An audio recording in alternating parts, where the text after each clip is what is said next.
테슬라의 혁신을 말해준 숫자 -15에 대해 들어보셨나요? 혁신이라고 하는데 이 뭔 개소리야? 그런 생각도 들 수 있겠지만 오마이 현인 워런 버핏도 투자 기업을 선정할 때 중요하게 생각하는 수치 중 하나입니다. 이번 영상을 끝까지 시청하시면 테슬라가 지금까지 주목받았던 진짜 이유와 앞으로 더 큰 주목을 받을 수밖에 없다는 사실을 알게 되실 겁니다. 이번 시간에는 시대의 변화를 선도하는 기업 테슬라에 대해 알아보겠습니다.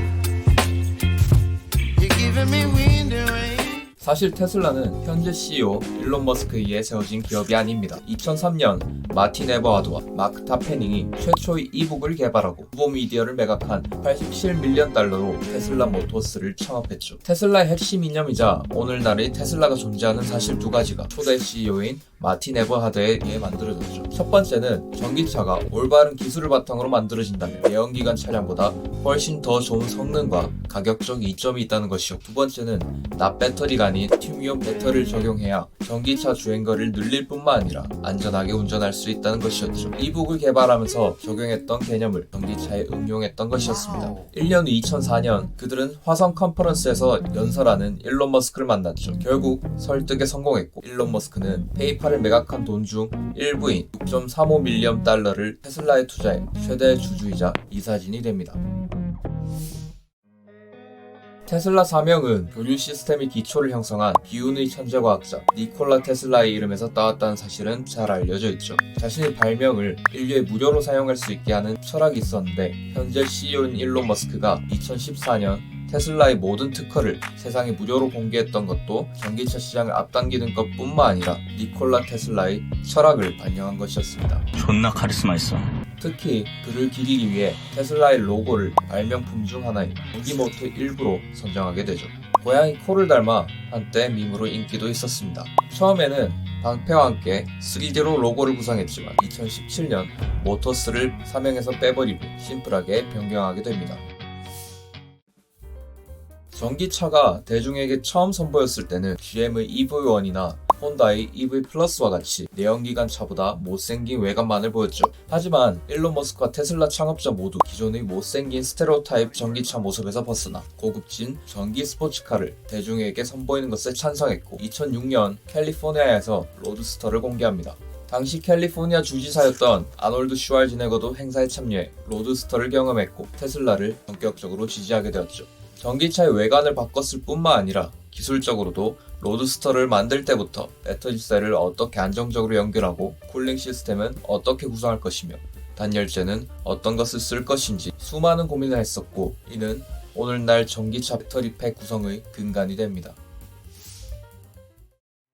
어느 기업이든 신기술을 기반으로 사업을 시작하면 겪게 되는 게 바로 환멸의 계곡입니다. 신기술의 구현이 유의미한 결과물로 이어지지 못하면서 기술 개발자들이 사업을 포기하거나 실패하는 것을 의미하죠. 일론 머스크의 테슬라도 로드스터를 출시하고 판매했지만 차를 만들 때마다 영업 손실이 발생하는 구조였습니다. 따라서 창립자이자 CEO인 마틴 에버하드가 일론 머스크에 의해 해고되고 일론 스스로 CEO 자리에 올랐죠. 2008년 글로벌 금융위기까지 닥치게 되면서 일론 머스크는 자신의 계좌에서 40밀리언 달러를 꺼내 테슬라 운영비로 쓰게 됩니다. 불행 중 다행으로 2010년 나스닥에 상장하게 되고 2012년에는 2450대를 생산했던 로드스터를 단종시키고 모델 S를 출시했죠. 하지만 낮은 판매량으로 제품 개발에 투자한 돈을 회수하지 못해 테슬라는 파산 직전까지 갔고 일론은 함께 페이팔 마피아였던 구글의 창업자 레리 페이지에게 구두로 테슬라를 매각하려 했죠. 2013년 극적으로 상반기에만 모델 S를 1만 대 이상 판매해 매각을 철회하고 환멸의 계곡에서 벗어나게 됩니다. 어둠의 터널을 지난 테슬라는 2013년에만 주가가 300% 넘게 상승하면서 대중의 관심을 받게 되죠. 2013년 모델 S는 컨슈머 리포트에서 미국 최고의 자동차로 꼽히기도 했습니다. 이후 차례로 2015년에는 팔콘 윙도어로 유명한 모델 X를 생산하기 시작했고 2017년과 20년에는 각각 모델 3와 모델 Y를 생산하기 시작했습니다. 이로써 테슬라를 대표하는 섹시 라인이 완성되었죠. 참고로 모델 E가 아니라 모델 3로 명명한 이유는 포드가 하이브리드 차량인 모델 E를 먼저 출시해 상표권을 선점했기 때문이죠.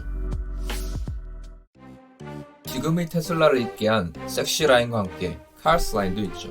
이 중 C와 S는 각각 2019년에 발표한 사이버 트럭과 2017년에 발표한 세미 트럭을 의미하는데, 포드와 GM의 메인 먹거리인 픽업 트럭 시장과 벤츠 다임러가 40% 이상을 차지하고 있는 상용 트럭 시장을 겨냥한 것이죠. 2019년 사이버 트럭 발표 당시 얼마나 안전한지 보여주기 위해 운전석 문을 내리치고 나서 유리창에 무거운 쇠구슬을 던졌는데 해머로 인해 미세한 금이 갔었던 창문이 깨지고 합니다. 사전 테스트에서는 멀쩡했었지만 이로 인해 주가는 발표 후 4.9% 급락했죠. 한편 세미트럭은 2022년 12월 발표를 통해 공식적으로 인도를 시작한다고 선언하고 펩시코 등과 2,000대 넘게 사전 계약하게 됩니다. 일론 머스크는 2023년 3월 1일 인베스터 데이에서 중요한 발표를 할 것이라 말했습니다. 많은 사람들이 모델 3보다 더 저렴한 모델을 이날 발표할 것이라고 기대하고 있는데요. 과거 2020년도에도 공식적으로 베이비 테슬라를 언급하기도 했죠. 유럽에서 수요가 많은 해치백 스타일로 나올 가능성이 많다고 여겨지는데, 약 2,800만원 선부터 가격대가 형성될 수 있어 대중의 관심이 많아지고 있는 상황입니다. 모델 3와 모델 Y 생산 비용의 절반 수준으로 폭스바겐이 스테디셀러인 골프를 겨냥한 것이라 볼 수 있죠. 이번 출시가 성공적으로 이루어진다면 지금까지 테슬라가 판매했던 차량 대수를 훌쩍 넘기는 실적도 보여줄 수 있을 것이라 기대됩니다. 테슬라는 대량 생산을 시작하면서 기존 자동차 회사들이 몇십 년간 이어오던 생산 방식을 바꾸게 됩니다. 2020년부터 이탈리아의 이드라로부터 받은 기가 프레스를 활용해 다이 캐스팅을 하게 된 거죠. 6,000톤에 달하는 힘을 가해 액체 알루미늄을 주물로 찍어내는 방식입니다. 70개가 넘는 부품을 용접해야 했던 기존 방식에서 벗어나 하나의 주조품으로 만들 수 있게 되었죠.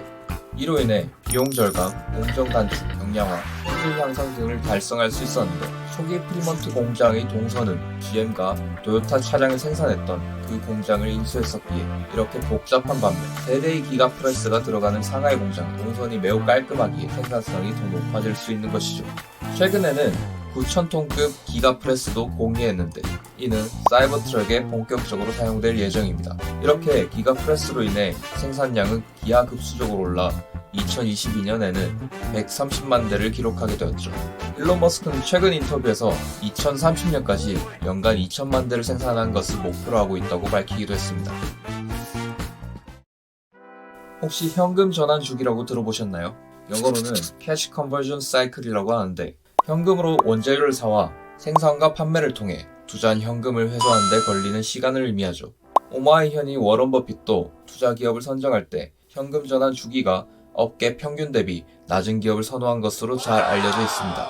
자동차 업계에서도 이를 찾을 수 있는데, 글로벌 최대 자동차 생산 기업인 토요타가 31일, 독일 대표 기업 폭스바겐은 무려 74일이나 소요되는 것으로 조사되었죠. 반면 테슬라의 현금 전환 주기는 어떨까요? 2021년 기준으로 무려 마이너스 15일이라는 믿겨지지 않는 성적을 보여줬습니다. 기가 프레스와 공정 자동화를 통해 현금 전환 주기를 앞당겼을 뿐만 아니라 경쟁자인 GM, BYD, 토요타 등 모든 자동차 기업들 대비 비교조차 할 수 없는 마진을 보여주고 있습니다.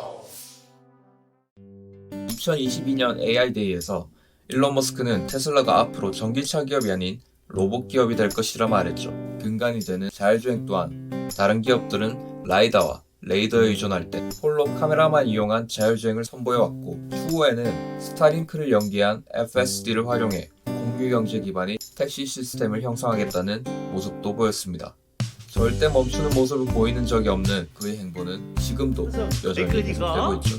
또한 테슬라가 슈퍼차저 배터리 충전소를 미국 전역에 형성해왔기에 최근 미국 대통령 바이든이 직접 트위터를 통해 일론 머스크에게 충전 시스템의 미래를 부탁하기도 했습니다. 배터리 충전 기술력이 바탕이 되어 가정마다 하나씩 보급될 수 있는 파워월과 이를 충전할 수 있는 솔라루프도 테슬라의 한 매출원이 되었죠. 자, 이렇게 테슬라 투자자라면 꼭 알아야 하는 정보들을 살펴봤습니다. 여러분은 테슬라가 영화 아이로봇이 그렸었던 2035년 미래 모습을 만들 수 있을 거라 생각하시나요? 댓글로 여러분의 의견을 적어주세요. 지금까지 이주연의 라이브였습니다.